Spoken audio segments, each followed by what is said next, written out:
সাতক্ষীরার কালীগঞ্জে গৃহবধূ ঝুলন্ত মরদেহ উদ্ধার। সাতক্ষীরার কালীগঞ্জে শ্বশুরবাড়ি থেকে এক নারীর মরদেহ উদ্ধার করা হয়েছে। বুধবার 4 মার্চ ভোরে রতনপুর ইউনিয়নের মোরেঙ্গা গ্রাম থেকে গৃহবধূ সুলতা সরকারের লাশ উদ্ধারের খবর জানান কালীগঞ্জ থানার এসআই মতিন বিশ্বাস।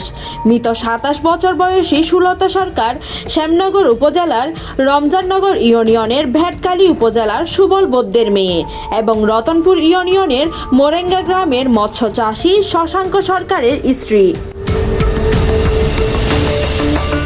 রতনপুর ইউনিয়নের চেয়ারম্যান আলিমান রাজি খোকন বলেন, সুলতা এক ছেলে ও এক মেয়ে সন্তানের জননী ছিলেন।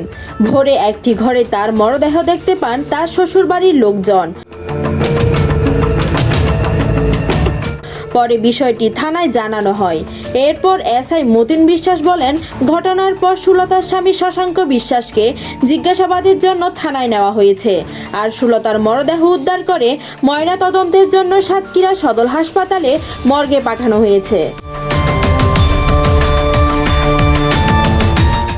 সুলতার বাবার অভিযোগ, তার মেয়ের দাম্পত্য জীবন সুখের ছিল না, স্বামী স্ত্রীর মধ্যে ঝামেলা লেগেই থাকত। তিনি আরও দাবি করেন, সুলতা প্রায় তার স্বামীর বিরুদ্ধে পরকীয়ার অভিযোগ তুলত।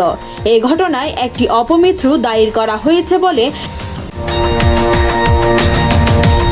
কালীগঞ্জ থানার এসআই সমিত কুমার জানিয়েছেন। কালীগঞ্জ থানার ওসি জুয়েল হোসেন বলেন, ময়না তদন্তের প্রতিবেদন হাতে পাওয়ার পর মৃত্যুর প্রকৃত কারণ জানা যাবে।